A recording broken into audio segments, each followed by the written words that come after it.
kilometres, but it's not going to be because Bradley is on the front.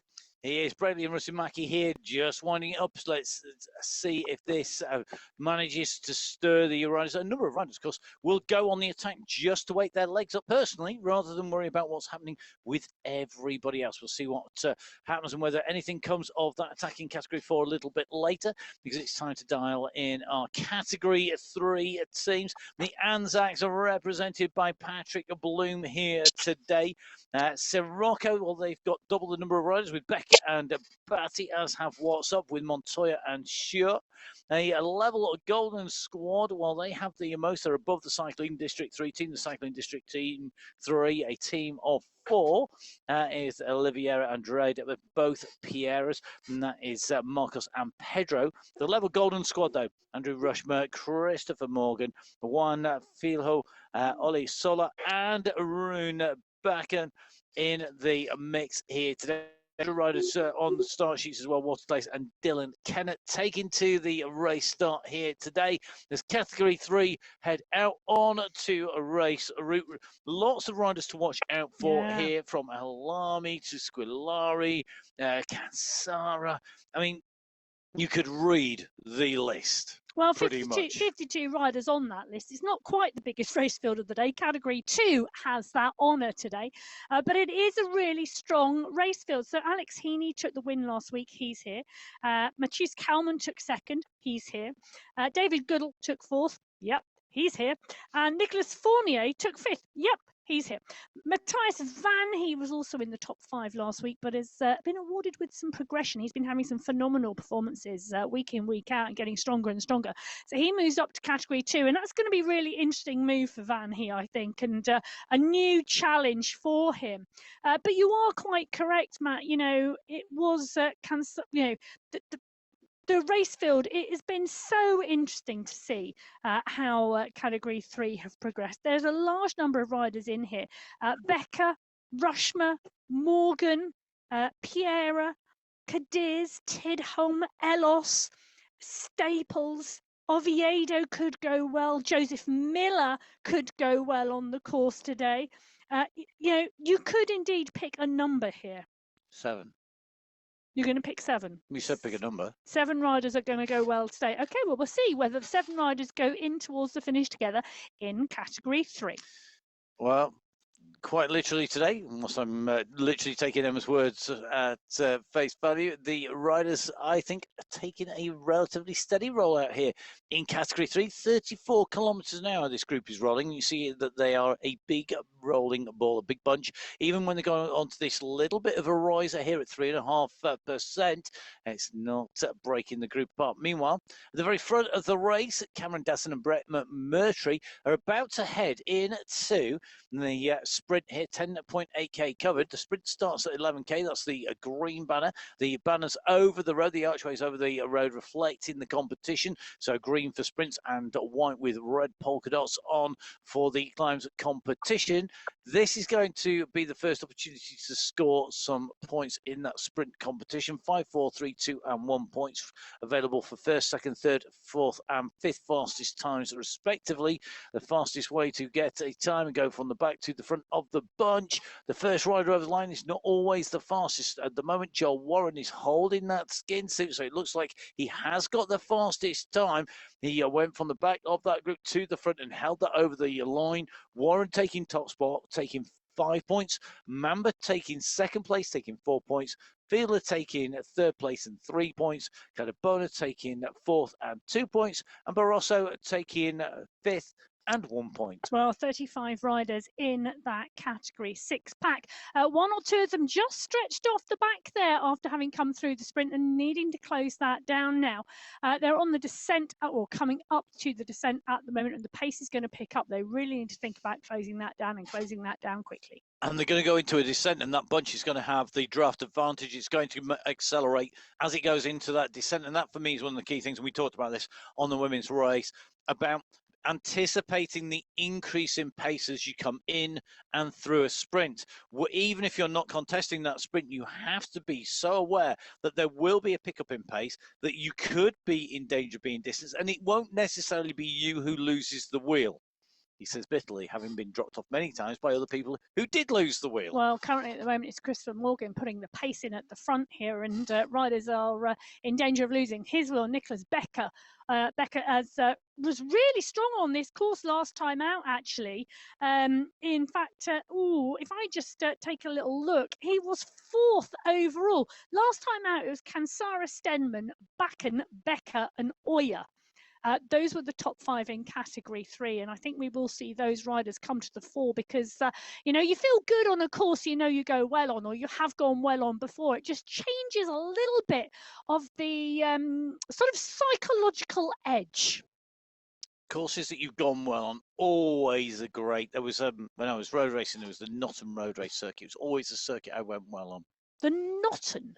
Yes, Notton it's in near Wakefield in Yorkshire, and it was a circuit with a climb that wove its way up. Not a huge climb, but it was enough to break the group. And because it was a short circuit, not criterion of mess size, but it was a small circuit, this climb came time and time again. And when you went over the top, it leveled. It didn't continue in some horrible false flat, so you could really accelerate over the top. And for me, that was really a circuit that suited me. And whenever I went back there, I had good memories. And that, you know, happy riders go fast riders syndrome. That for me was a circuit I always went well on. But the opposite's true as well. You know, I can think of the Batley Road Race circuit, which was a 2-mile circuit with a massive descent, and it was horrible. It's 3 corners, one of which, if you got it wrong, you went over a wall and into a farmer's field. And I went badly on that every time, and I think it was partly because I had a bad first time on there. And that memory of that course, it works both ways. So there'll be riders looking forward to this. Never discount the psychological mind games that you often play with yourself when you're racing a bike. It's nobody else's influence other than what your head tells you. I'm not sure my head was quite such a good place when I was racing at 18, 20, 25 as it is now. I can probably control those nerves a little bit better these days. Stroke, you know, I've got nothing left to prove because I've proved that I'm not that good. It has to be said. Let's see who is on form and who is that good. I would like to say you've learned as you've got older, but maybe you're showing that you haven't. No, probably not. So as we go through the Santa Fe sprint here, the first of our sprints for Category 5, you can see a massive kick coming off the front here as the riders look to take away the first of those sprint segments. The first rider in over the line will be Patrick Mortek. Now, he has previously taken sprint jerseys, but will he hold it? And the answer is no. He hasn't got the fastest time through. It's going to be Clinton Dave Cirillo, the man who has got the fastest time through the sprint, ahead of there of Jonathan Cridland in second. Patrick Mortek taking 3rd place in those 3 points, and it's Broadbent and Tapia rounding out the top 5. A very similar sprint times, in fact, and positions to Category 6. So Category 5 and 6 traveling at very similar speeds through that sprint segment. Now, Christopher Morgan on the attack. 2 wins to his name in the Sunday Race Club. He's had 4 second places as well as another top 5. So that's 7 top 5 results in 18 participations. So that is over a 33% strike rate. That's pretty good going. Seriously good. It is good going. Will he be able to do that again today? You mentioned Becker before as being a potential contender. For me, Nicol Cansara, this is a course I suspect he's going to go well on. He took the win on this course last time out. And I think this is his kind of territory. It does suit him. It suits him. He's got good memories, and I think we could see him up there. Will Morgan be able to deprive him of a win? We'll have to see. Ooh. Morgan's active early, and that's always a good sign that riders are up for the racing. Just testing everybody out, seeing how their legs are and how everybody else is. Yeah, it is true, but the riders all pushing on at the moment, and Morgan definitely wanting to get this race animated. Oh, I'm going to disagree with you. I'm not sure he wants to animate this. I think he's just checking his legs and just seeing. Because I think you know in your heart of hearts, you're not going to animate a race like this on a flat section at 5.8k when you've got to get to 45k before anything really kicks in. I'm going to disagree with you, because what I think is here is you take a look at the pack. The Category 3 pack are wide across the road. They're not responding. Suddenly, we now see a response, and it is indeed Ibrahim who is pushing on here and going over to Morgan Becker. You know, and actually, I think that's what they're doing. They're testing the rest of the riders to see who is up for this and who actually, do you know what, is looked at the course and just went, I'm sitting in the pack, and I'm going to stay in the pack, and I'm going to let other people chase it down. That's about knowledge. That's about testing. It's not about animating the racing. It's not about making the race happen. But we will see. We will see. I suspect one of us will be wrong, probably me, usually is, and one of us will be right. Let's see who's going to be our animators in Category 2. We have a lot of our usual suspects here in our teams. The Abu Dhabi race team, led by the legend, is Ivan Newkey. We've got Cycling District 2, Dan Coimbra and Clermont. We've got the Hitmen here today, Forsett, Koistonen and Nair, the UAE Falcons with Altanaji and Hamden. The Smarties have the most riders in one team with Bainton Theme, Betty, Ritter and Walter. And of course we have the UAE clan team here with Mr. X100, Pablo Potovic and SS. SS will need to be his animatic self. Is that quite the right phrase? I'm not so sure. He would certainly need to animate this race early on, I think, if he's to take victory at the top of the climb. Category 2, ready to hit the roads here in Colombia. The biggest race field, you said, Emma? Yeah, indeed. 57 riders on the start sheets today in Category 2. It was Maciej Mendakowicz who took the win when we were here last time in Colombia in Category 2. But there are a number of riders hot on his heels. Anders Bengtsson should go well today. But last week, well, Paul Skierski took the win. He has now been rewarded with a Category 1 uplift. I am so looking forward to seeing Skierski in Category 1 today. That is going to be brilliant. Christoph Thiem took second. He is here. Trzynski is here as well. He took fourth, and Khan Kayan took fifth. Van Heer, as I said earlier, has come up. Guerra came up last week. Damsgaard as well. Bjorklund, Krasnich, Bjarhead, Haggerty, all in here. So's Godzari and Downey, Stenman, Danes. Just keep going here. Gombe, Bjorklund, Krasnich, Kaplinski, all looking strong today. Other riders in here. Patrick Stepanak is here. Said Keradine is here. Tord Allenjung is here. It is a really huge packed race field. 0.7 of a second separated melhor, Thiem, Skierski and Trzynski last week in the sprint across the line. It could be another close one. But as we keep saying week on, week out, these categories now are getting so closely matched that it really is just driving competitive racing. And I'm not going to give any spoilers away for the women's race. If people haven't watched that already, do give it a watch. Category 2 and all of our race categories, we see the sprints being incredibly close time-wise, week in, week out. Are we going to see another sprint? Because we've seen a number of sprints. Are we going to see we're going to see a sprint from Category 2 when we go to the top of the climb?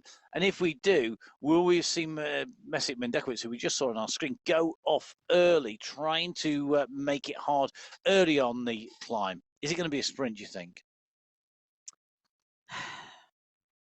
Good question. I think there's a number of scenarios that could play out in Category 2. I think we could see the pack split into 2 or even 3 large groups. 57 riders on the start sheet says it's a big race field, and depending upon what happens, that 44.9 kilometers till they get to the base of the climb, pretty much, unless someone wants to take an easy day today and they're just after the qualification, I think they're going to be in the bunch for as long as possible, unless somebody has decided or got together with a number of other riders that they're going to drive really hard. If they are, we could see this split into 2 or 3 packs, as we have seen in Category 2 before. But what we've also seen is Category 2 drive hard from the front and just keep losing riders off the back, and hence the group does get smaller. Either one of those 2 scenarios, I think, will happen today on this long run. I don't think we're going to see a solo attack. I think we're going to see either the group just shrink through attrition, or we're going to see the group split into 2 or 3 groups on the road. And if someone was to drill it on the front for a long, long way, like you said, there's 2 or 3 people or more got together, decided what they're going to do is drill it on the front. It puts the pressure on the riders behind to stay attentive and not let those gaps go, not let the wheel go, as we said earlier. And that concentration for that period of time on the flat course, you can't relax for a moment because there isn't anywhere where you can just really freewheel on the way down. You've just got that pressure. Or you have to hold your nerve in the pack and just rely on somebody else to do the chasing for you. And you have to be able to hold your nerve and reserve that energy. See who's got that fortitude. Oh, that's a good word. It's Carlton Kirby word, his fortitude. Other commentators are available as well as Carlton around Kirby. the world. They are indeed, and Carlton, one of my favourite commentators when it comes to talking about race action. Now, be interested to see what he had to say about the fortitude of our riders in Category 1. The ABUS Esports squad, represented by Leonard Hugels, he rider with plenty of fortitude. He is up against the Cycling District squad, Alvarado and Machado. In there, Marshall Wu in the HSC and SVE squad. The Alpha Joe squad, they've got 4 riders, Chirut, Vajasin, Kamansky and Jones. The Boss Moves only squad have 4, Osborne, Knudsen, Vink and Safrazadi. But as the riders go to leave the pen, the Farm Walk squad have 5 riders on the start sheets with Andreasen, Parker, Noren, Harris and Plantero. Making their move, heading out and away. And whilst they have strength in depth, I think they're going to have their work cut out against the Boss Moves only squad and the Alpha Jaw squad because for 2 quite different reasons in a lot of ways. The strength in depth of Alpha Jaw, but the talents of people like Vink, Knudsen, Safrazadi and Osborne in Well, I don't disagree with you. I was just trying to work out who the rider was who was waving to everybody on the start line. You see, you can be an elite esports rider and you can still be friendly. Give a wave to your competitors on the start line and then go right off the front. Well, yeah. You know, Matt is right.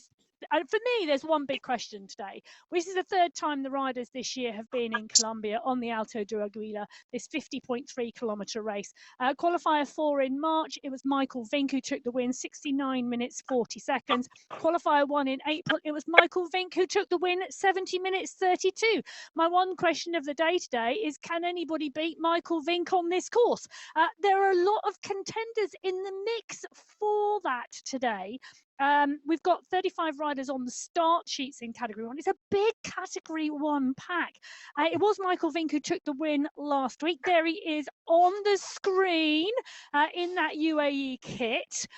Nicely just out of the saddle and underway now with the 1 kilometre marker. He took the win last week. Michael Knudsen, his teammate from the Boss Moves Only squad, took 2nd place. Lionel Yasin from Alpha Jaw took 3rd. Jasper Paradians took 4th. And Leonard Hugels took 5th for the ABUS Esports crew. Now, as you can see in the background, we have our cameraman in there. This is Jeff Thoran. Jeff, I was talking to in between our 2 shows. He is the man who creates fantastic content on the YouTube channel. So make sure you subscribe. Some of this content, I can't tell you when it's coming, mostly because he wouldn't tell me because he knew I'd tell you, but it is going to be coming. There's some great content out there. And Jeff, one of those unseen people who are absolutely stars behind the camera, who make a lot of the content happen. So keep an eye out, subscribe to the YouTube channel. Michael Vink, of course, one of the real stars of esports. And outriding with Jason Osborne, the world champion, this week in Spain. And I'll tell you something, I know that announcement from the UCI and my whoosh came out, but can you imagine Jason Osborne, Michael Vink, head to head at the World Championships in November? It's a possibility, but there are a lot of other possibilities in here as well today. And Michael Knudsen drilling it on the front at the moment, picking up the pace. Welcome return to you and Mackie. Great to have him back on the Sunday Race Club. Happy 2025. I don't think we've seen him yet, so welcome back. Johan Noren riding strongly as well recently, so really good to see him on the Sunday Race Club for that Farm Walk squad. Another rider returning after a week off, Hayden Pucker. Also, some really interesting social media feed from him. Ollie Jones, you can see there in the garage, and the rider from New Zealand in the pack. He was there in October at the last World Championships. I expect he's planning on being there again. Yes, and I mean, it'd be interesting to see whether Ewan Mackey makes the selection and goes as well, gets himself in and through. You said it was we hadn't seen him this year. We haven't on the Sunday Race Club. But in fact, his Sunday Race Club tends to be focused around the World Championships and around qualifying and the semi-finals and racing on those World Champs. And I think what we really should say, you know, that announcement came out from the UCI and My Whoosh this week about the date of the semi-finals as well and the format. Take a look at it. Jakob Björklund, I hope we are going to see him there trying to qualify for that World Championships, and I hope we are going to see all of you step up and have a go. 150 men's places, 150 women's places in those semi-finals. You know, that is a lot of riders enabling themselves with an attempt to have a go at that World Championships, 20 men, 20 women. It doesn't matter whether you are going to come 135th or 10th. Well, it does if you want to make the final. Yeah, but it gives you an opportunity to ride against the best in the world and learn about your ability and racecraft. I think it's 30 riders going through in total from the women and 30 from the men this year from the semis into 20. the final. 20. Sure, right? Yes, I am. 20. I have read the press release this morning. Oh, good. I read it and read 30, but there you go. Did you? Yeah, don't know what was wrong with those glasses. Well, no, they probably weren't the ones I've got on. It has to be said. It was going to be really interesting to see who goes through, who makes it through into the finals. But the public qualifiers are such a really critical part of, and one of the really great things about cycling esports. And it almost mirrors what we're seeing now in things like the Gravel World Championships, where we're seeing a top percentage of the riders. I think you have to be top 20% in the gravel events and the Gravel World Cup and the qualifiers. To go through to the finals. Will we see Giselle Betty racing? I'm sure we will. The Brazilian will be there. And of course, there are selections made by the national federations as well, but you can never bank on those. So get out there and race. And of course, we did see last year a lot of riders, whether they were going to be selected, even if, for example, Giselle Betty was selected by Brazil, you would see a lot of the riders racing the qualifiers to get experience of racing on the qualifiers and racing the race route and the format. And the announcement was that around 70% of the riders in those semi-finals would be selected by the national federations, and the remaining 30% of those riders would be through an open qualifications pathway, which has not been announced yet. So keep those eyes peeled for that announcement about the open qualification pathway for those World Championships. And I can guarantee you, last year, riders made the finals who got their place in the semi-finals from that open qualification pathway. It is possible to do. It certainly is. We're going to be looking forward to seeing our riders competing and racing. You can see already the action here, although we're not seeing a decisive breakaway move at the moment in Category 1. The world's best riders already making their way to the fort here. Category 1 motoring the way along, 5 kilometres covered already. We're in with Seysaf Razedi, a man who's already got plenty of medals and trophies on his wall. I'm sure he would dearly love to have a World Championship medal or jersey. We do see him racing out and around on a regular basis on lots of the tours, but we will see how that plays out and whether or not he jumps on board. A man with lots and lots of different history in cycling, racing in tours and racing on the road and racing on the mountain bike and racing on esports. Yeah, in fact, regular. I've seen him take a mountain bike stage race win in Sakarya in Turkey, which is the venue for the mountain bike XCE World Championships this year. Indeed, and we're going to be covering that, or I think you may be covering that. I'm not sure whether later I am this covering month. That. Later this month, we'll see. Now, one man who I think if we put him on a BMX would be absolutely flying, Stefan van Elst. Stefan, let me know. Have you ever ridden a BMX? Have you raced a BMX? I can find out. I will ask the guru of all things, the commentator who's going to be joining me for the BMX coverage, Rich Eames. He has a vast knowledge of all things BMX. He will tell me if Stefan van Elst has ever ridden BMX. There's such a wide variety of backgrounds for our riders. I know. It's really incredible, it. Isn't it? I do. I absolutely love the background of our riders, whether they come from skiing, rowing, whether they come from skating, which is actually Yeah. really aligns well with cycling esports, whether they have mountain bike backgrounds, road backgrounds, triathlon backgrounds, whatever their background, they are all coming together here on a cycling esports race. And talking of different backgrounds, Jason Osborne, Olympic rower, the man on the front. And if you were looking for somebody who can beat Michael Vink on this climb, look no further than the current world champion. Jason Osborne, once he's on form, he is almost impossible to beat. And even Michael Vink has to give his best to Osborne. Is this the sort of effort we're going to see? And we did see that last year whilst we're making our way in at the moment, 6.9k to the first of our sprints of Santa Fe sprint in Category 1.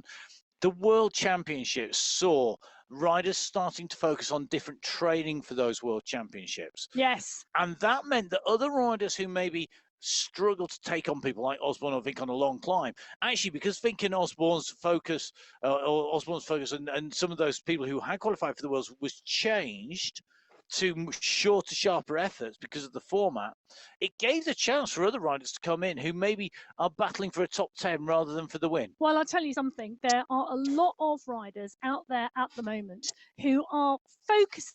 These four in particular, I imagine, they read that message that came out this week with, I was going to say glee, but probably with real thought and consideration.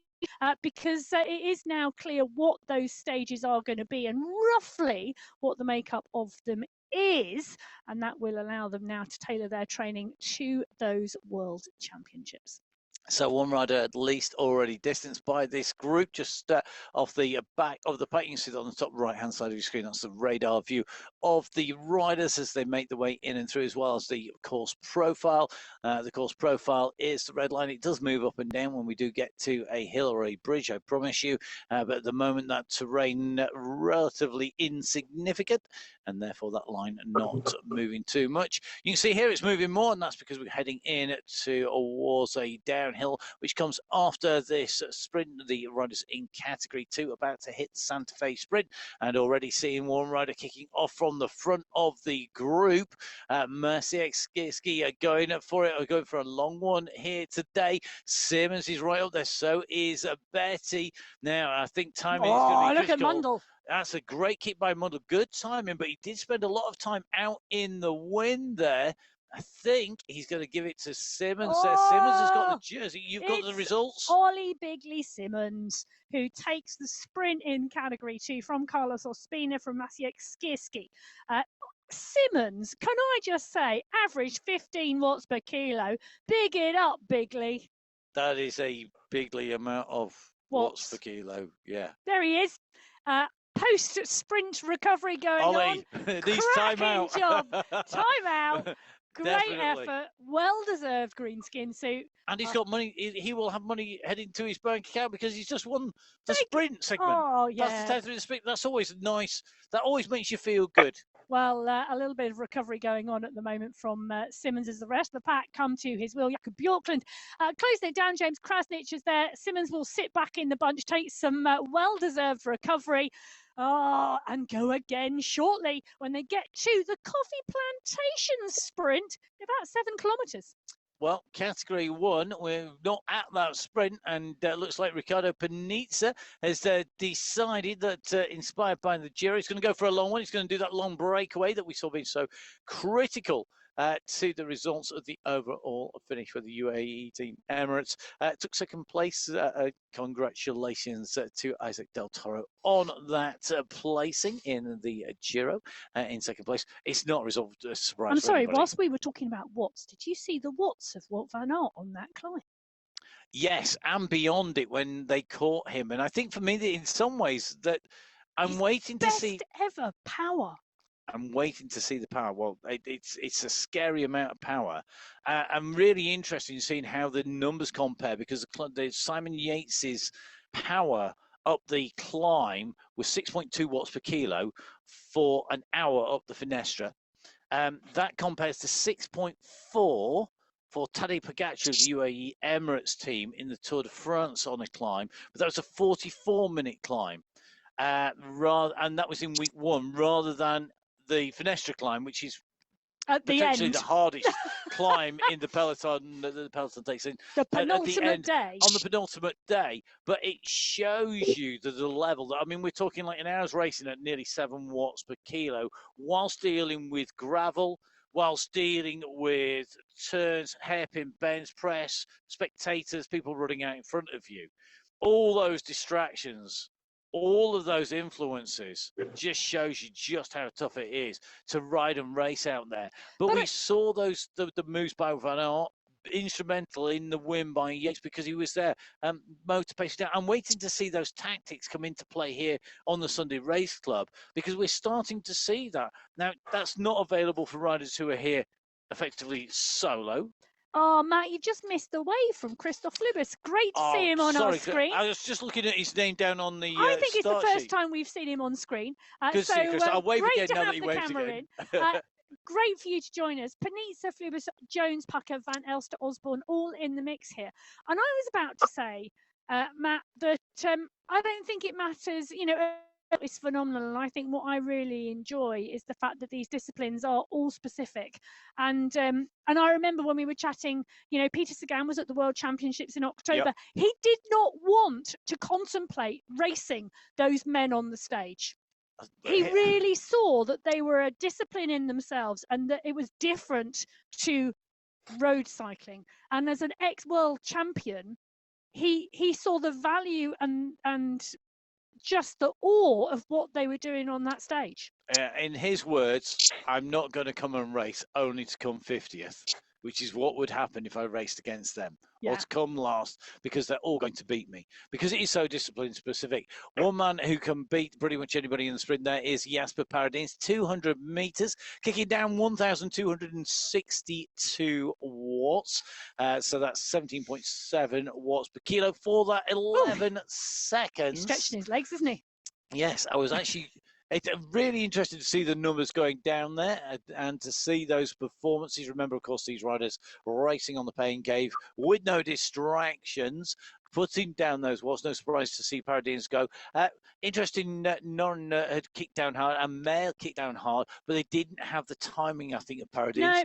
No, and also the other thing that was interesting, Pau Skierski took a shot at that sprint as well, having just come up from Category 2. All credit to him. Yeah, excuse me, great ride by him. Jason Osborne back on the front after the sprint, just pushing through the other side, tapping a rhythm out here. And this is dangerous for everybody else, because Jason Osborne is a rider that you cannot let go down the road. I was listening to the Move podcast, and they said the biggest mistake made in the Giro was to let Wout van Aert go over the top of the climb on the last mountain stage, clear of anyone else, and be a bridge for anybody coming up behind. And we've seen those kind of tactics a little bit, where we've seen Knudsen go down the road, where we've seen pushes on here by Osborne and so on. You don't let Jason Osborne go down the road here on the Sunday Race Club for anything. You can't let him have a meter, a bike length. It's just not. That's not a tactic anybody should ever have. Let Osborne wear himself out. He won't. No, it doesn't happen. Come on. The other week when he attacked, and he literally attacked and held the pace for an hour and just rode clear.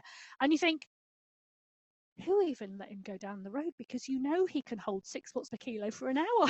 Yep. You could do the maths. Make sure you get up there. Now, all of the teams have mathematical geniuses on them, so don't let the gap go at all. Don't try and let them go any distance. Just close it down the moment you can. I think the same is true across all of our race categories to a degree. There are riders who are just great at those breakaways, pushing on. We're in with Category 4 at the moment. We're at 26.2k, so pretty much we're just over half race distance on the way through. This is your leading group. It's still a pretty big bunch with Rusamaki in here. We've got Quiros van der Eek out in the bunch. Ricky Kittle in here, Mason Rocker. It's a bit of a who's who of Category 4, but on the front of Category 1. Jason Osborne kicking on here. Saeed Safrazadi going with him. Two teammates going down the road. We saw Knudsen attacking earlier. Oh, look at Osborne call for Safrazadi to come through. Let's work together, Let's work together. Let's move away. And you know they can. They are perfectly capable, these two riders, of going away. And we've seen Safrazadi go with Osborne before. Van Elst is coming to the front with Pucker. And the paces are really picking up. Marshall Wu in the pack as well. The riders not really starting to drill this. Then Leonard Tugels starts to hit the power, and 7.88 watts per kilo. Tugels has decided, I'm not letting these two go. In fact, Leonard Tugels has been having some great racing recently. He took 5th place last week behind Vink, Knudsen, Vu, Yassin and Paradians on the Tel Marib climb. And I think he's got another top 5 finish in his sights today. And as Leonard Tugels went up on the chase there, Lionel Vujassin following from the Alpha Jaw squad. Vujassin at the moment right up with Tugels. So is Van Elst. They're not letting this go. Following them along, sitting in the slipstream, Michael Knudsen, teammate of Safrazadi and of Osborne. But on the run into the rise on that slight climb there, the team going, and Osborne's just kicked again. In fact, as the cut away from him to dive in here at Category 2, and this is already a decisive move trying to be made here. 18 seconds. James Krasnich, Jakob Björklund, Josiah Betty, chapeau. I take my hats off to you. You have gone for it, and they cannot be seen by the chasers behind. That is a huge gap. Well, I'll tell you, Nathan Guerra's come to the front of the group behind and is absolutely pushing on, but nobody looks like wants to go with him. There's a 2-second gap from Guerra. He's off the front of the pack. He's decided he wants to chase, but nobody is going with him. Now, Betty, Björklund and Krasnich, to me, that could be a race-winning trio. But surely this is an exercise in futility from Nathan Guerra here, because he's one man against 3. The 3 in front have not sat up. They are still dialing it here. Look at the pace that they're setting. They're setting nearly 7 watts a kilo, 6.6, 6.7. They're taking a break, going to the back of the group, and then pushing on. Nobody wants to go with Guerra. Guerra is gone, but he's not going to go. He's one man against 3. And the power he has to put down to go across is so hard to keep going. And you know there's going to be a response from the group behind. Let's take a look at the pace. So the front 3 are currently moving at 45 kilometres now. This pack are moving at 35 kilometres now. Admittedly, they're going uphill now. And Guerra is hanging off the front somewhere in the middle. It's going to be really interesting to see when they all come down the other side and hit the flatlands what the actual differential is. But you can see the distance. Look at the top right-hand corner of your screen. Guerra is going to come back into the pack, and that energy is going to be expended, and he's not going to catch the group. I agree with you 100%, and I think he's also got to contend with the fact that this group is going to come into the sprint. It's just around this left-hand turn, and the pack will naturally speed up as those riders wanting to take the sprint segment will start to sprint through from the back of the group. They're going to put the pace up. It's going to lift the pace. Guerra comes in. This also could do damage to the lead in front between this group and the 3 leaders. So Guerra pulled back into the group. The pace is going to pick up. We're at 50 kilometers an hour already. And now we see us going into this sprint. This is where you're going to see people launch to take the sprint. You can see them attacking off the front. The group is picking up to 55. The leaders going through there. They're going to be doing 60k an hour nearly in that sprint. And this is going to be interesting now to see what happens. But I can tell you a little bit further down the road, the lead 3 in the Category 2 race have just gone onto the back of the Category 4 and Category 5 packs because those races started ahead of them, and the groups, so they do have targets. They've got groups to keep picking and keep moving towards. This group here, Olivier Simmons, yet again, he doesn't. Carlos Ospina takes the Coffee Plantation sprint in Category 2 with the fastest time, but Olivier Simmons retains the green skin suit. This time, joining Jason Osborne, it's Ollie Jones. And that's 2 teams represented, but look at this. Michael Knudsen is looking to break clear of the group and come across to the world champion. Come across. So Tugels. So Tugels is responding because they can't let 2 teammates go down the road. Tugels is coming now. Behind it's a 2-second gap. I'm looking to see who else is prepared to kick across that group. No one has put down the big numbers. Vink is going to be the next to go, I think. He's at 10 watts per kilo nearly. So Michael Vink looking to chase this down, looking to go across, looking to break clear. If he can get across that gap. That would leave 3 riders, Osborne, I'll tell you who else Knudsen is going. and Vink up there. Lyndon Milostic, the young rider from Australia who was second in that national championships, also going over. Vuyasin, Kaminsky, Safrazade, everybody now absolutely dialing it, because the pack in front is too big now for them to let go. They don't want to let that number of riders go, because that will be the entire, well, 1, 2, 3, 4 on the podium. So the front 4 riders with a slight gap back to this group behind. And this is the problem for Michael Vink at the moment. He can't bridge across. He can't break clear of the riders behind.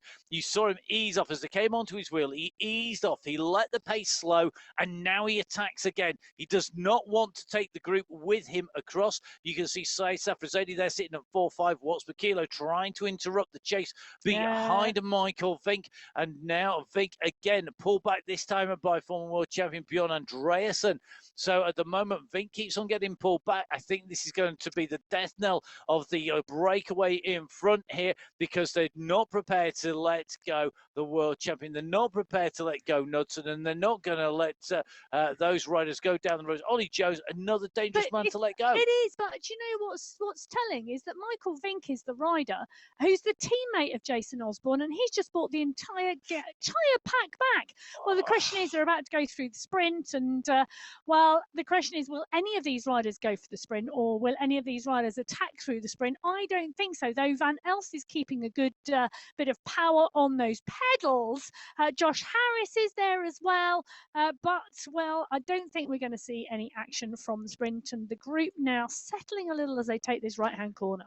Well, one of the things for me is that this group know that Paradines is behind, I think, at the moment, and I think he's been dropped from this main lead group, and that is going to put the pressure on. Kennett, look at that! That was one rider testing his legs out. Christoph Flubers taking the sprint in Category 1, Carlos Ospina in Category 2, Dylan Kennett setting the fastest time over watts per kilo, Rick Van Erck Category 4, Mike Broadbent Category 5, and Alexander Fiedler Category 6. Don't discount that sprint from Dylan Kennett. Absolutely ex-track racer and for New Zealand, coming back. Track riding. And if you think of a typical track meeting, you don't just race one race. You will race a number. Time again. Yeah, you race the scratch race, the points race, the devil. You'd be racing multiple different races. You would be sitting on the rollers between keeping warmed up, and it's a bit like riding on here. You've got this keeping warm, keeping recovered, kicking again, putting in a full-on race effort, coming back off again, and that's what we see. And that, for me, is why track riders, when they do make this move across, really are able to push on and really make a difference. And I think that's why we're seeing that progression. Now, we're going to just jump across from Category 1 on the left-hand side of our screen, where we have Jason Osborne on the attack again. 5 seconds is gap to the riders behind. Osborne are looking to use the big group in front as a springboard. He's chasing all the riders. The rider at the very front of the race is Brett McMurtry on the right-hand side of your screen. He's currently at 35.9k. He's going to head in towards the tunnels and then come out the other side, heading in towards the climb. He has to do a Aguila.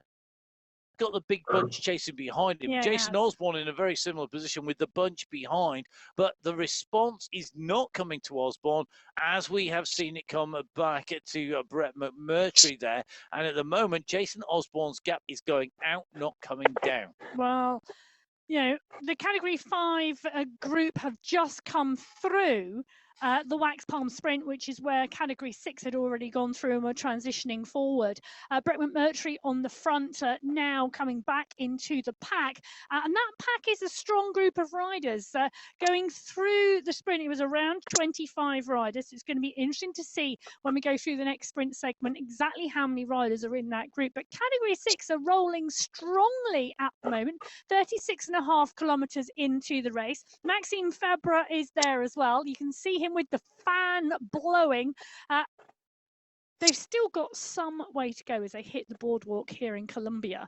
And I love this section of this course. I absolutely love it when they come through the caves. They're fire lit. It's absolutely beautiful. And it's a great part of the course to race. But Cadabona, McMurtry, Dotto, Milano, Wolf, Fabre, all in the mix here. And Fabre, a Frenchman, France has some fantastic cave paintings. Prehistoric cave paintings on the wall, very informative. In France. As well. So combining two of Emma's passions there, the subterranean world and cave art as well. Is cave art one? I didn't realise cave art was one of my passions. It will be when you see it. It's amazing. Oh, really? Okay. It really is. Now, Category 6 leaders has changed because Wojciech Sebs are back on the move as they come up on this little rise, just trying to use the riser onto the boardwalk to break things up. It's not far back to the Category 5 group. No. Now, they are travelling quicker than the Category 6, as you would expect, but Category 5 really accelerating, and we can see at the moment 39 kilometres an hour at the moment on the run into towards that race section. It's going to be about 50% of the cave separating Category 6 leaders from Category 5 leaders. As they go through this cave section, when they come out the other side, we've got the Monpok City Sprint, and then we're very quickly into the climb that is the end of the race route. So the leaders on the road at the moment into the subterranean world, the almost Tolkien-esque raised passageway in through the underworld here. But behind Category 1, Jason Osborne seems very, very active today. I had a little glimpse. I thought Michael Vink was trying to bridge last we saw. Michael Vink's tactics of trying to get across, he knows that they're probably the two strongest. They've just got to separate themselves out. It's a very clear race picture for them. Category 5 and 6, it's not the same, is it? No, the Osborne-Vink dynamic is really interesting, isn't it? They train together sometimes. They race together as well. They'll know each other's strengths and weaknesses. They're also on the same team, the Boss Moves Only squad. And sometimes I look at it, I think, well, who is the boss? But Category 5 at the moment, look at this. This is a good-sized group. Polaka, Mountier, Atkins, Dromard, Roy, Kendall. This is going to be a really great race as well. And I think they're going to come up onto the back of that leading group in Category 6 fairly quick. Indeed, they are Jussi Polaka. Good to see Jussi on the bike there, just crashed over the tri-bus. So he's in action at the moment. He's just holding the front of this group. No, he's looking very cool and composed here at the moment on our screens. Just holding that rhythm, looking for when he needs to put the pressure down. Currently just riding around zone 3 or 4 at the moment as he goes around that right-hand turn. As makes his way over the top. Mark Dawson now just holding the front of this group. They've got a little way to go before they get to our next sprint. I'm going to just jump back across because we just had a comment come in on the live. Don't forget, you can get in touch with us live on the show. If you're on the YouTube channel, we do try and keep a check of the live chat. And a comment come in from Craig Kennett, who is a relation of Dylan Kennett. Well, he is indeed. You know, I wasn't going to big him up that much, Dylan, but you know, change. We'll let Craig do that instead. He did indeed win the flying lap and the kilo at the Rio Olympics as part of the Omnium, beating Cavendish and Viviani. Plus, he beat the same riders in the scratch race bunch sprint.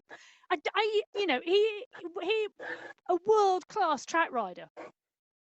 Time away from the bike, now coming back through my whoosh. We saw him come into Category 6, where he came on board and he got into Cat 6. Then he came to Cat 5, Cat 4, now Cat 3. It's going to be really interesting to see where he goes.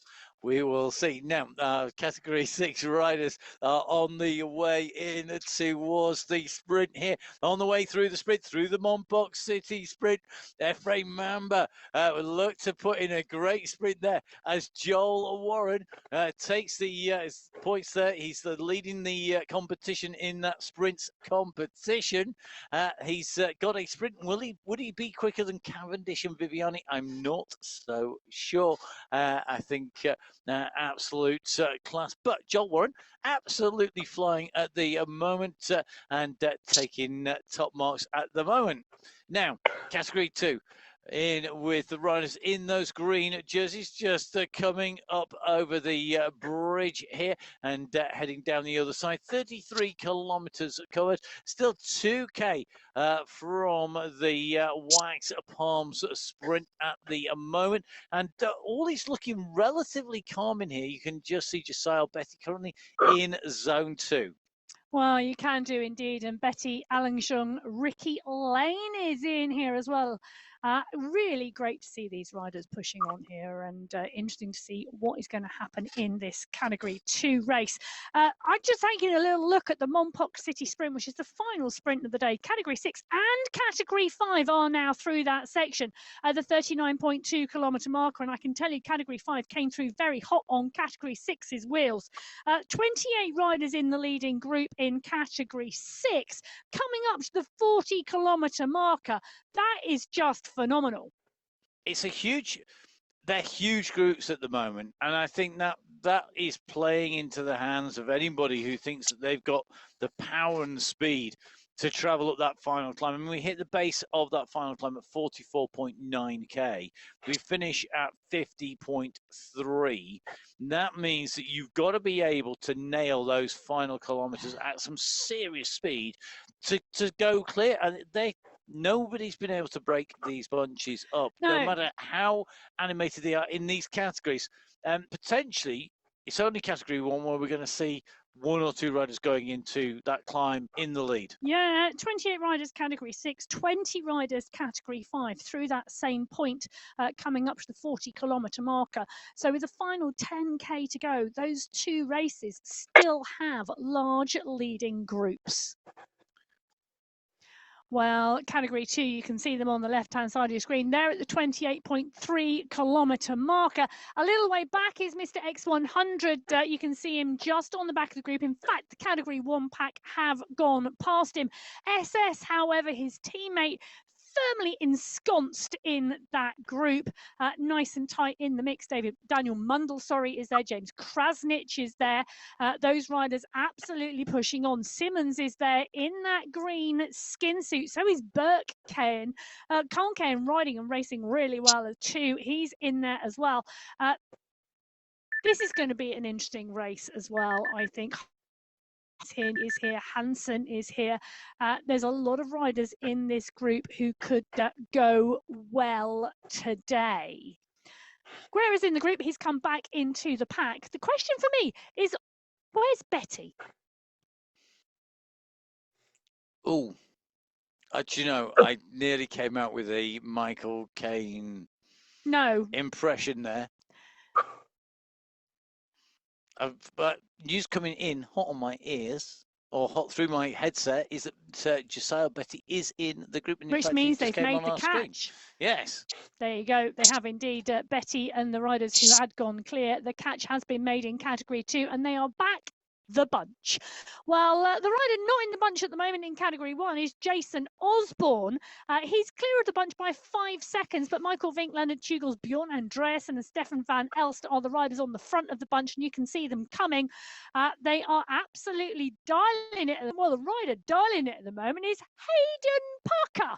Look at that as he crosses over. He wants that wheel. So Pucker is pushing on here. He's got a Category 2 rider in the middle, but Jason Osborne is the rider. He is trying to close down. And Hayden Pucker just coming back from that crash the other week on the gravel, and now starting to heal. He's still covered in plasters and bandages and whatever else, but he's on his way up there. That gap was yo-yoing, and as soon as they get sight of him, as soon as they see that gap coming down, you're seeing this move. We've seen Pucker go across, but then you're seeing people marking and covering the moves off. Yeah. You know, Knudsen, Vink, Safrazodi covering the moves off in that squad, in the Boss Moves Only squad.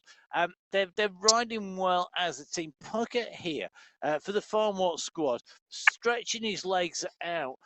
This final climb, we know Pucker is a big, powerful unit. It could suit him because it's not, we're not climbing that much height, 325 meters. Well, yeah, that's a fair amount of height. It's Well, well, no, listen. So go on. 4.9 kilometers of climbing, average gradient 6%, but there are a lot of kickers over 9% on that climb. It's very steady on the early slopes, but then it really does start to kick. And the phrase I would use are indeed kickers. Lots of kickers over 9%. So what you're saying is effectively that because of those steeper sections, that's where a rider who's got plenty of power, like Hayden Pucker, is maybe going to lose out on the against the pure climbers, and Yes. that could be the difference on that climb. Yeah, a little bit different, I think, to the climb that we saw the women use today in Hadariat, which was a stepped climb rather than a climb with kickers. There was respite and recovery on that climb. For me, I'd love to see the men on that climb. We've not seen them on that climb in Hadariat. For me, it would suit riders like Pucker and other riders in the pack over the types of climbs we see in the men's race. Well, we'll have to see how that plays out. Or if Will we ever go go there? I hope we do. I certainly hope we do. Having seen the slopes that are replicated by the towers and the elevated roadway being formed on Hadariat Island in a man-made mountain in person, I have to say, I'd be really interested to see how that would be raced. Now we're just going to take a little bit of a look across at Category 6 at the moment. Rennie Olsen has gone clear in these later stages. We run in towards the climb. His gap at the moment is 30 seconds. Now, how much room are they prepared to give him? Because at the moment, that is not even a lackluster chase. That's not a chase. No, there's no chase coming at all. And Olsen is just sitting there, zone 3, zone 4, tapping out his own rhythm at the front of the race. The rest of everybody else has been looking at each other. They're 30 seconds back. Rooney, Sebsa, Verbeest, Fabra, all in there. Bianchi is there as well. Lenador is there. Carabona is there. Dotto is there. So riders we would expect to see at the front of the race in Category 6. They're all lining up behind, but the man they're lining up behind is Rennie Olsen. And he is continuing this great tempo on the front of the Category 6 race. You can see he's currently moving at 37 kilometres an hour. The pack are rolling at 33. Rennie Olsen's best performance so far on Sunday Race Club, a 9th. He's got a number of 10th places. It does vary a little bit, but this potentially is looking like this is his now 12th participation in the Sunday Race Club. It's starting to take effect. He's starting to get it dialed, getting the pace right, and this could result in his best result. He only needs, if he comes through nice, he's improved on his performance, big win. And at the moment, he's got the gap. He's got 36 seconds between him and the chasing group behind. He's onto the climb whilst the rest just turning that right-hand turn around the corner. Now, back from Category 6, the furthest riders down the road to the riders currently leading Category 1, the last riders to come out from the pens. Mikko Kaminsky, Ollie Jones, Michael Vink, the riders on your screen at the moment. They are riders who are clearly looking to open up the gaps on the front of the race. So Kaminsky and Jones and Vink at the moment on the front of that race. In that big group, the gap's starting to open. We're going to jump in and across at Category 2. We're in with SSSS, looking like he's holding his powder dry at the moment. Olivier Simmons in the green skin suit. Surely that is now effectively his. They've not only put it on his shoulders, they've cut it to size and tailor-made it for him. Well, there's 2 more sprints to go, I know, but he's looking so secure. The way he's ridden that, I think that's his target for today's race in terms of the first part. Part 1, get to the base of the climb, and in that, take those sprints. And then I think he's going to switch his mind over from going for sprints to going and across to the climb. It may be that he thinks those steep sections are not for me, or that it's too long, or whichever it is. And it could just be the profile. It could just be he knows that he's got 4 or 5 sprint efforts and maybe not that long effort at the end in his legs Well, today. the pace has really come off this pack of Category 2 riders. Yep. Take a look, 33.5 kilometres. Zone 2 at the moment for Betty. You can see that on the top right-hand corner of your screen, you can see the zone 1, 2, 3, 4, 5, 6. Now, when we highlight the rider in blue on the names list underneath, it's their power, their zone that they are currently riding in, which is highlighted. So it really gives you a really clear idea of how hard that individual rider is pushing. Now, at the moment, Robin Glendinning is at zone 6. He's absolutely dialing it on the front of this race at the moment, and took the climbing competition overall last week. Really good to see, showing us those climbing legs again today.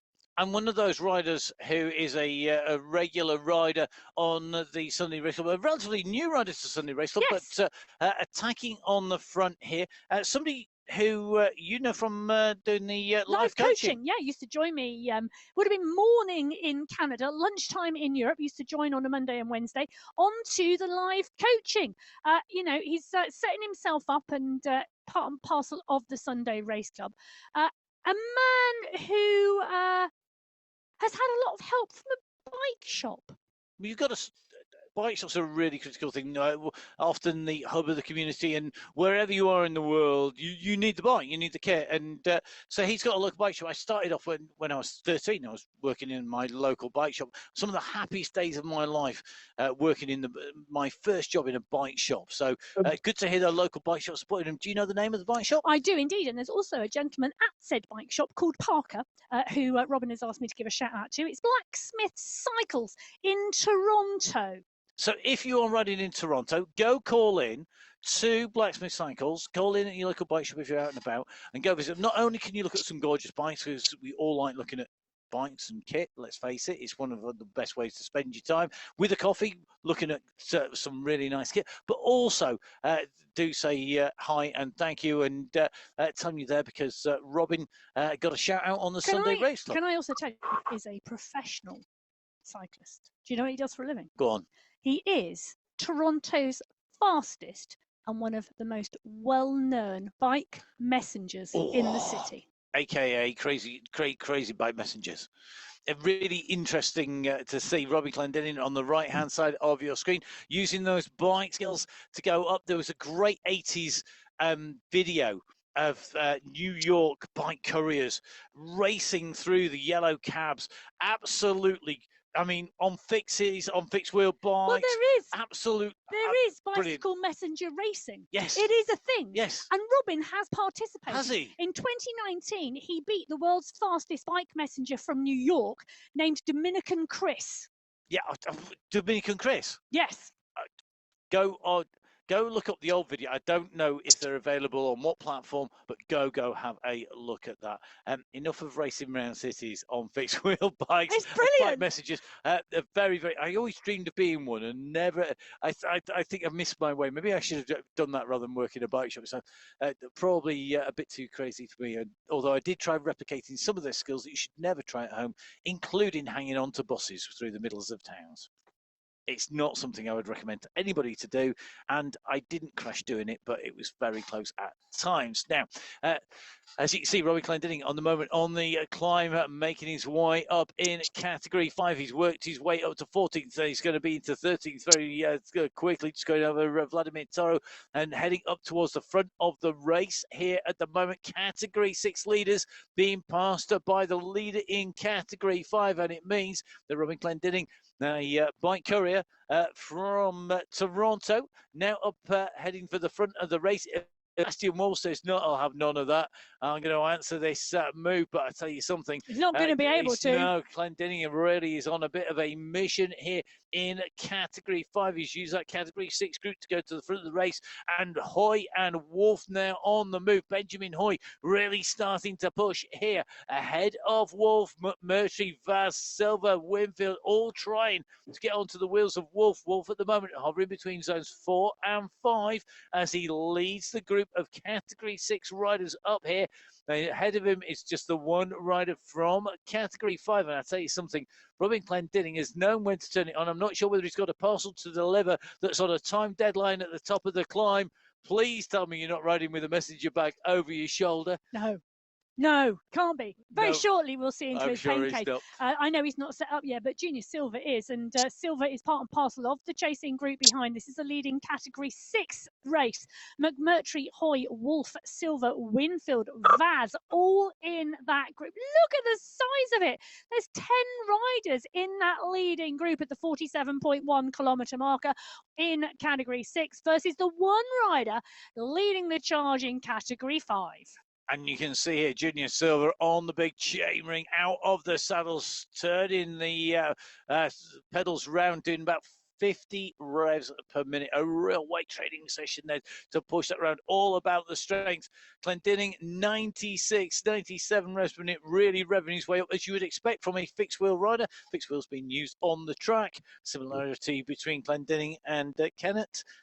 Both fixed wheel riders, but for in a lot of their different worlds. racing. In very different worlds indeed, although you could say you need sharp in both. Now let's go across to the Category 4 race. Left hand side of your screen, Nicholas Spratt at the moment, Trent Stevenson, Paolo Kirchner and co leading the Category 4 race. Not seen too much of that Category 4 race at the moment, and we're back in with them. Spratt at the moment leading up here, and they've got a gap, these three riders. The nearest riders behind that is it's only a few seconds, 16 seconds back to Luke Allport. Yeah, I can see on the top right-hand corner, we've got these three riders away. So Spratt, Stevenson and Kirchner.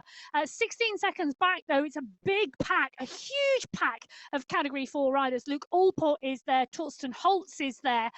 These riders really strong and will keep digging and keep pushing. But Stevenson, Spratt and Kirchner really riding strongly at the moment.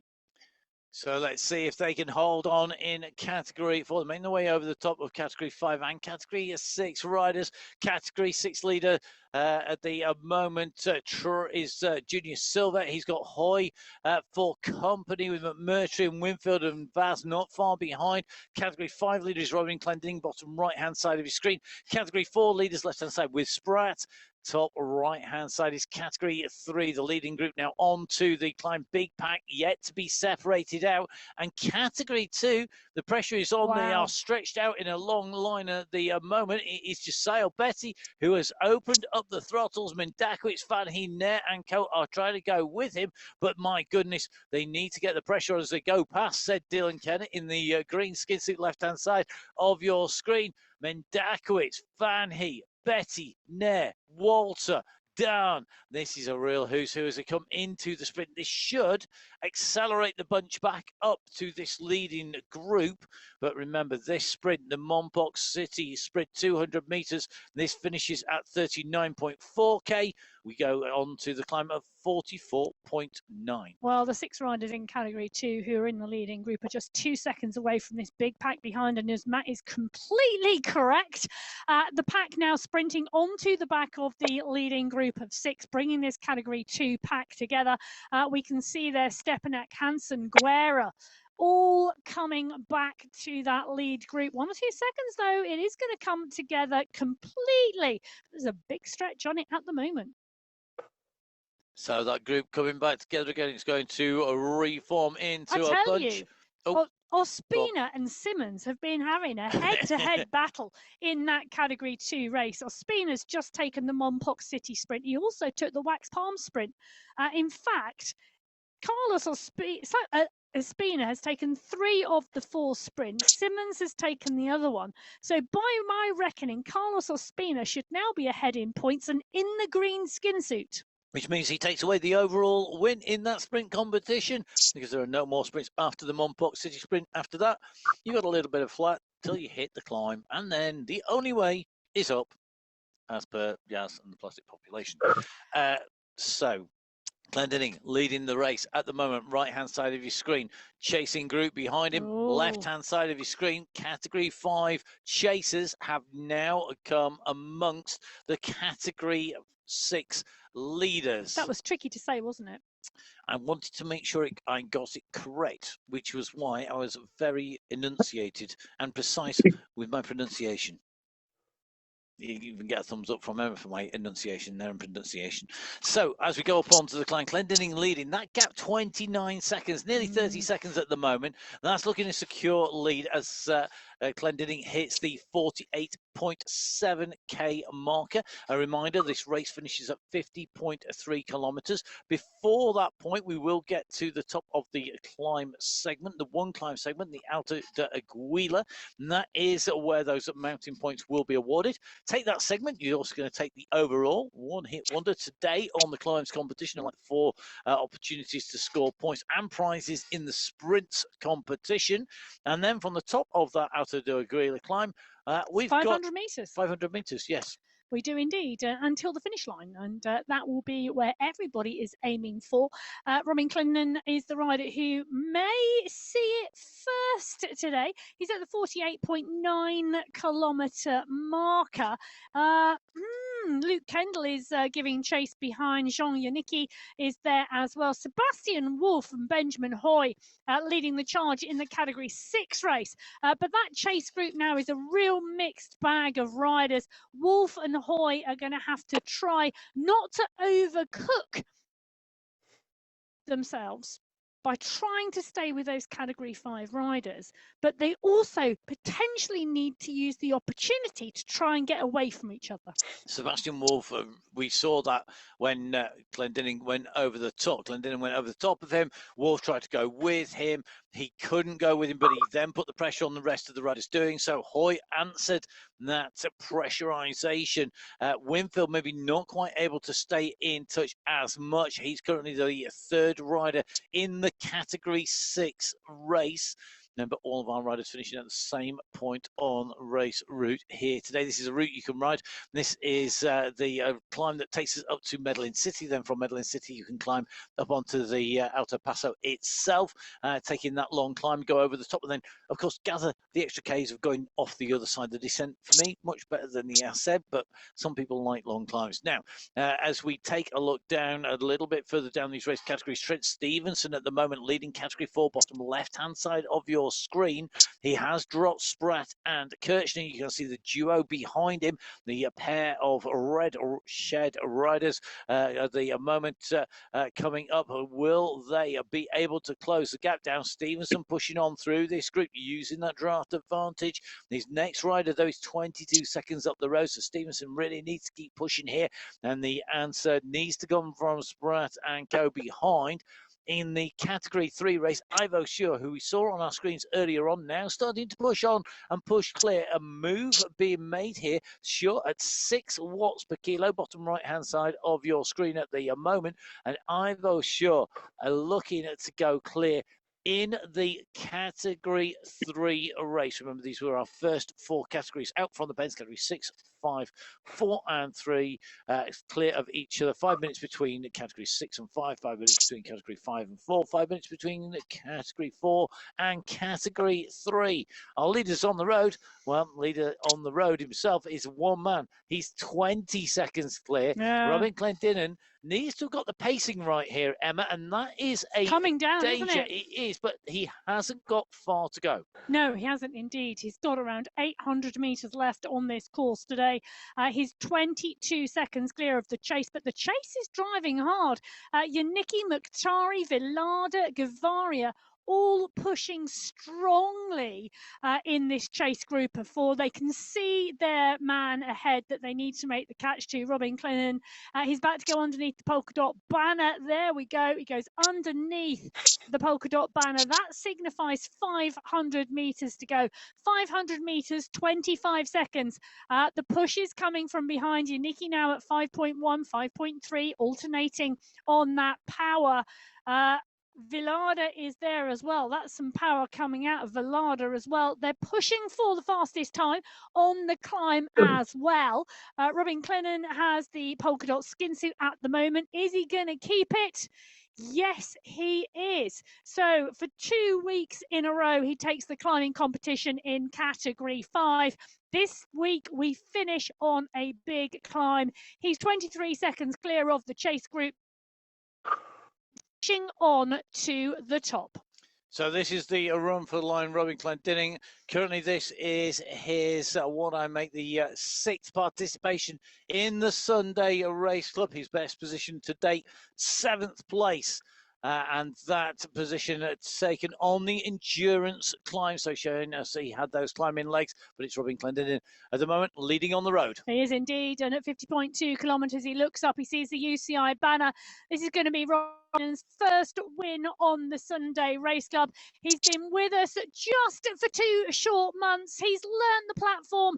He is a star today in that polka dot skin suit, taking the climbing competition, and he's going to add to it the yellow skin suit of the winner of Category 5. Robin Clendenning, the Canadian rider from Toronto, comes over the line in first place. The race is on behind, and Yannicki and Villarda, Gavaria and Mukhtari are all neck and neck. In fact, Villarda comes up onto the shoulder of Yannicki. Who's going to take this? Yannicki, Villarda, Yannicki. I think it's Yannicki just going to take second place today in that Category 5 race.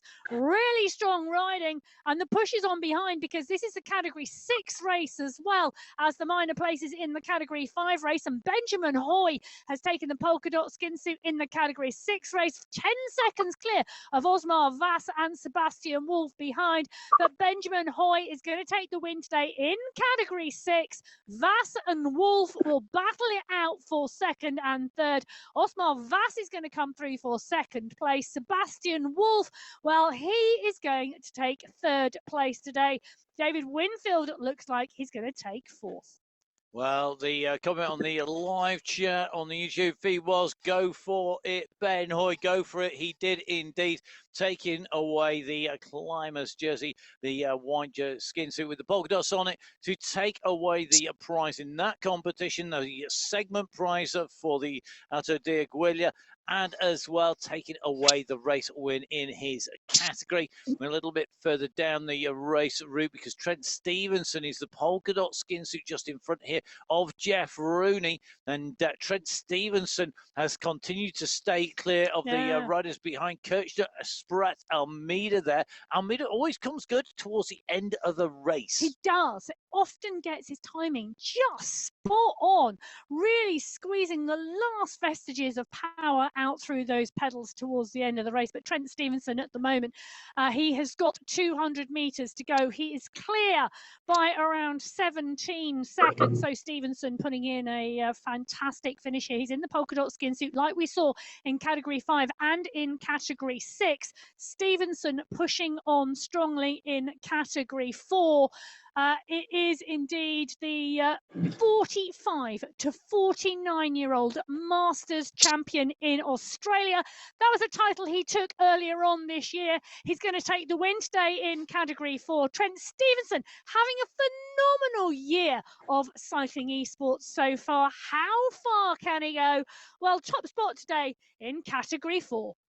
Great racing, and that doubles his tally of wins in the Sunday Race Club. Immediately behind him, you're going to see that we have Kirchner coming through ahead of Sprat. So Stevenson coming through to take away top spot. Paolo Kirchner in the second place in Category 4, third place in Category 4 going to Nicholas Sprat, fourth to Franklin Almeida, fifth Joe Pino, with Marin going through immediately behind in sixth place.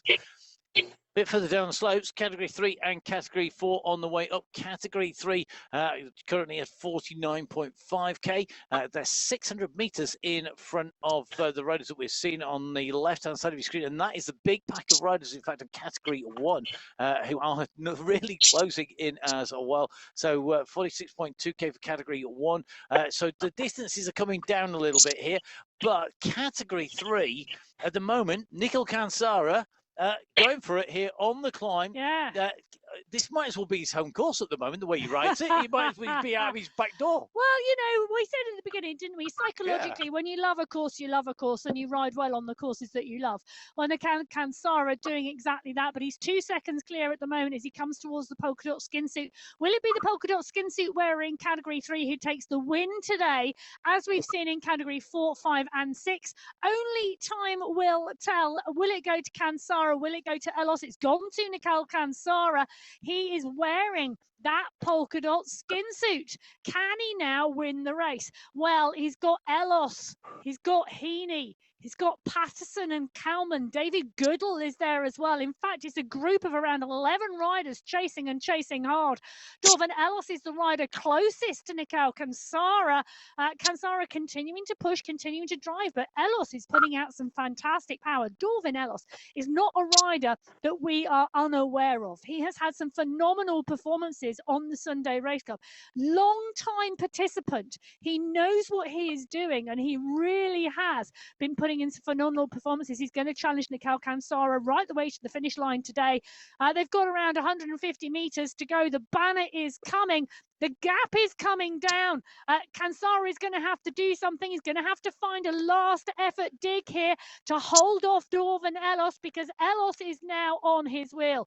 Elos is now coming up by the side of Nikau Kansara. What has Kansara got? I'm not sure he's got anything, because Elos is absolutely going to take this. Dorvan Elos times this to perfection and takes Nikau Kansara on the line. The sprint behind Peterson and Goodall, absolutely nailing it for third and fourth, but Elos takes the win from Nikau Kansara in Category 3 by 0.3 of a second. So Dorvan Elos makes that 3 wins on the Sunday race, so just ahead of Nikau Kansara, who ran out of gas in those last few meters. He takes the points in the climbs competition to take that climb competition overall. Kansara in second, Patterson coming through in third, Goodall in fourth, Rigillo in fifth, Short in sixth, Heaney in seventh, Kalman in eighth, Kallstrom in 9, and Becker in 10th position. Back in with Category 1, you can see Michael Vink at the moment has 5 seconds from Jason Osborne. Jason Osborne now has 17 seconds to Ollie Jones, Saeed Safrazadi and co, the big bunch of riders behind in Category 1. Category 2 is by no means anywhere near as clear cut. David Darn, Simon Walter, along with Ramirez, Grace, Milostic et al. A huge bunch of Category 2 riders. Well, it is, and that big bunch of Category 2 riders are about to be caught by the chasing group of Category 1 riders. Michael Vink down the road, Jason Osborne down the road. This is a big pack of Category 2 riders. There's a big pack of Category 1 riders behind them. Saeed Safrazadi is 29 seconds up the road as well. We'll go to the front of the Category 1 race, I am sure, very soon. But the Category 1 chasing group are now mixed with this pack of Category 2 riders. The question for me here, Matt, is are any of these Category 2 riders going to try and hang on the coattails of these Category 1 riders and try and go clear of this group on the climb? The answer is they'll try. I'm not sure whether they can. You've got to be a pure climber, I think, to be able to use those climbing skills to stay with them. And remember, this chasing group of Category 1 riders is not... They're not fighting for third position either. Michael Knudsen is up the road. Ollie Jones is up the road. So is Vink. So is Osborne. And I think there's 1 or 2 other riders in that mix as well. So it does mean that Category 2 riders have got potentially an easier time of following this group, because you don't have those real top climbers in Category 1 to chase. Con Kane is one of the riders who has picked up the pace and tried to stay in here. Put Kane as well. Not surprisingly, because those 2 riders got a great kick on them. They're sitting in there. For another rider who we saw take his first win on the Sunday Race Cup not that long ago, rider on great form in Category 2, is also trying to dig in and go with the group. So Christoph Flieber, Kel Power, Ricardo Panizza, the Category 1 riders who are in this pack. The top Category 2 riders now really starting to mix it as well. Burke and Khan Kayan, they are in here. They are desperately trying to hang on. So is Simon Walter. And this could be the decider of what's about to happen in that Category 2 race. Well, in the Category 1 race, Michael Vink at the front of the race is 8 seconds clear of the world champion, Jason Osborne. Ollie Jones, Michael Knudsen, Saeed Safrazadi